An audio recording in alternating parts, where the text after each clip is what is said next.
प्रधानमंत्री नरेंद्र मोदी ने आज मन की बात के 127वें एपिसोड में देशवासियों को संबोधित किया। इस दौरान उन्होंने कहा कि पूरे देश में इस समय त्योहारों का उल्लास है। दीपावली के बाद अब छठ पूजा की तैयारियों में लोग जुटे हैं। घाट सज रहे हैं, बाजारों में रौनक है और हर ओर श्रद्धा और परंपरा का सुंदर संगम दिखाई दे रहा है। प्रधानमंत्री मोदी ने कहा कि छठ का पर्व सांस्कृतिक, प्रकृति और समाज की एकता का प्रतीक है। उन्होंने सभी देशवासियों, खासकर बिहार, झारखंड और पूर्वांचल के लोगों को छठ महापर्व की शुभकामना दी। मन की बात में आप सबका स्वागत है। पूरे देश में इस समय त्योहारों का उल्लास है। हम सब ने कुछ दिन पहले दीपावली मनाई है और अभी बड़ी संख्या में लोग छठ पूजा में व्यस्त है।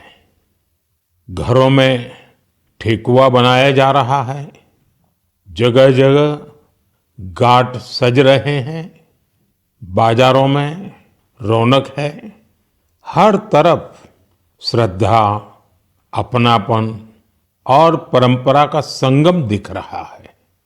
छठ का व्रत रखने वाली महिलाएं जिस समर्पण और निष्ठा से इस पर्व की तैयारी करती हैं, वो अपने आप में बहुत प्रेरणादायक है।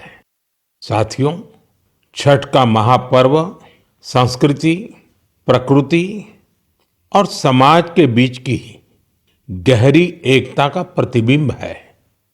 छठ के घाटों पर समाज का हर वर्ग एक साथ खड़ा होता है। ये दृश्य भारत की सामाजिक एकता का सबसे सुंदर उदाहरण है। आप देश और दुनिया के किसी भी कोने में हो, यदि मौका मिले तो छठ उत्सव में जरूर हिस्सा लें। एक अनोखे अनुभव को खुद महसूस करें। बिहार, झारखंड और पूर्वांचल के लोगों को छठ महापर्व की शुभकामनाएं देता हूं।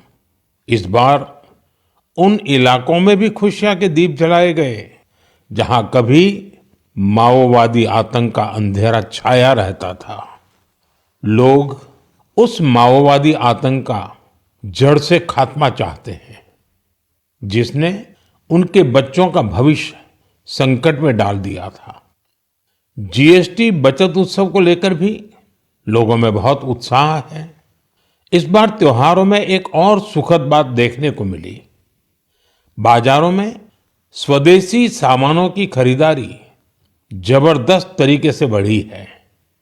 लोगों ने मुझे जो संदेश भेजे हैं, उसमें बताया है कि इस बार उन्होंने किन स्वदेशी चीजों की खरीदारी की है। साथियों, मैंने अपने पत्र में खाने के तेल में 10% की कमी करने का भी आग्रह किया था। इस पर भी लोगों ने बहुत सकारात्मक रुख दिखाया है। साथियों, स्वच्छता और स्वच्छता के प्रयास, इस पर भी मुझे ढेर सारे संदेश मिले हैं। मैं आपसे देश के अलग अलग शहरों की ऐसी गाथाएं साझा करना चाहता हूं जो बहुत प्रेरणादायक है। छत्तीसगढ़ के अंबिकापुर में शहर से प्लास्टिक कचरा साफ करने के लिए एक अनोखी पहल की गई है। अंबिकापुर में गार्बेज कैफे चलाए जा रहे हैं। ये ऐसे कैफे हैं जहां प्लास्टिक कचरा लेकर जाने पर भरपेट खाना खिलाया जाता है।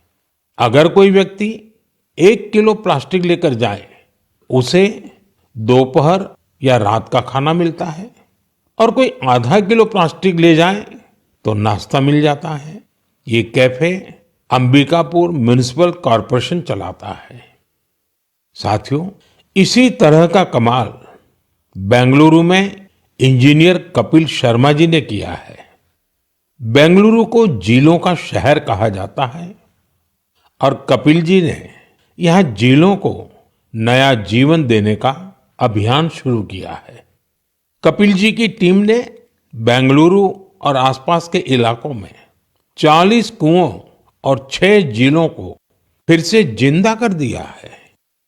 खास बात तो ये है कि उन्होंने अपने मिशन में कॉरपोरेट्स और स्थानीय लोगों को भी जोड़ा है।